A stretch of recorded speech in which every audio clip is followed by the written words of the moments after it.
O rei Uzias, eu vi o Senhor assentado sobre um alto e sublime trono, e as abas de suas vestes enchiam o templo. Cada um tinha 6 asas, com 2 cobria o rosto, com 2 cobria os seus pés, e com 2 voava. E clamavam uns para os outros, dizendo: Santo, Santo, Santo é o Senhor dos exércitos, toda a terra está cheia da sua glória. As bases do limiar se moveram à voz do que clamava, e a casa se encheu de fumaça. Então eu disse: ai de mim, estou perdido, porque sou homem de lábios impuros e habito no meio de um povo de lábios impuros. E os meus olhos viram o Rei, o Senhor dos exércitos. Então um dos serafins voou para mim, trazendo nas mãos uma brasa viva, que tirara do altar com um tenaz. Com a brasa tocou a minha boca e disse: eis que esta brasa tocou os seus lábios, a sua iniquidade foi tirada e o seu pecado perdoado. Vamos lá, vamos tentar explicar esse texto em 5 minutos.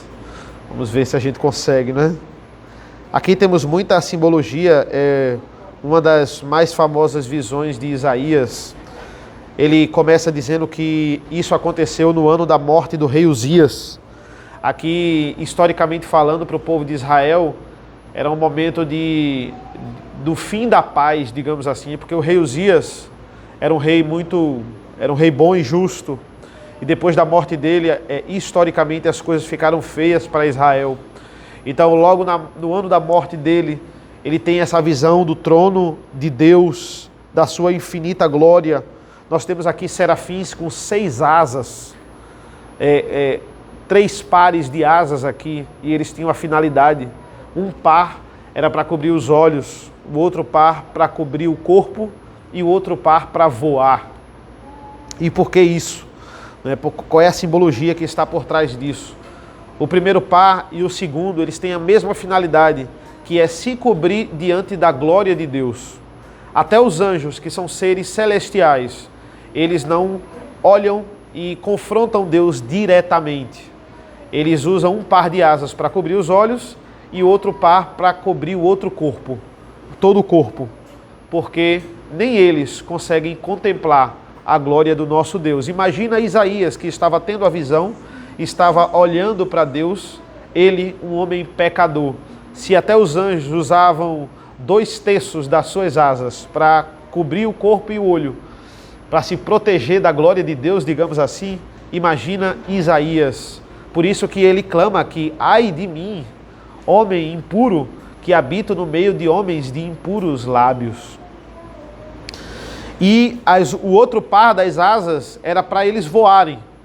E aqui o voar tinha uma finalidade. A finalidade estava em clamar ao Senhor. Aqui no versículo 3 nós temos, eles tornavam aquilo ainda maior, eles amplificavam a sua voz porque voavam, clamando: Santo, Santo, Santo é o Senhor dos exércitos, toda a terra está cheia da sua glória. E ele olha para tudo aquilo. Qual é a reação de Isaías? É uma reação de felicidade?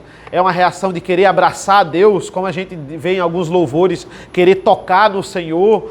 Não, é uma reação de terror, é uma reação de pavor, quando ele olha para o quanto ele é pecador e o quanto Deus é majestoso em glória. A santidade de Deus não é compatível com o nosso pecado, precisava de um mediador. E olha, ele falou tantos ais para o povo de Israel nos capítulos 1 a 5, e agora esse ai ele atribui a ele. Ele diz assim, ele falou tanto, ai de vocês, e agora no versículo 5, ai de mim, eu estou perdido. Se não tiver um mediador aqui para me colocar junto de Deus, não tem como, porque eu sou um homem de lábios impuros e habito no meio de um povo de impuros lábios. Versículo 6, nós temos a visão aqui de que um dos serafins, eles voam, eles pegam uma pinça, pegam uma brasa do trono e colocam nos lábios de Isaías. E depois desse ato, ele diz que a sua iniquidade foi tirada e o seu pecado foi perdoado. O que é que simboliza essa brasa no lábio? Simboliza o nosso processo de purificação, para que os nossos lábios os nossos lábios proclamem a palavra de Deus. Isso Isaías iria fazer aqui por todo o resto do livro. Ele precisava passar pelo doloroso processo de purificação. O nosso processo de purificação, ele é doloroso. E aqui a figura de linguagem é como se uma brasa viva tocasse no seu lábio. Imagina um dos seus lugares mais sensíveis, uma brasa viva que sai do trono de Deus, tocando nos seus lábios. Isso iria doer, isso seria muito perturbador.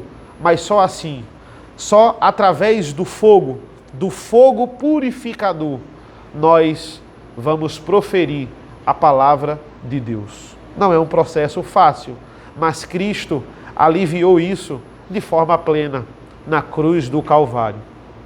Amém, irmãos?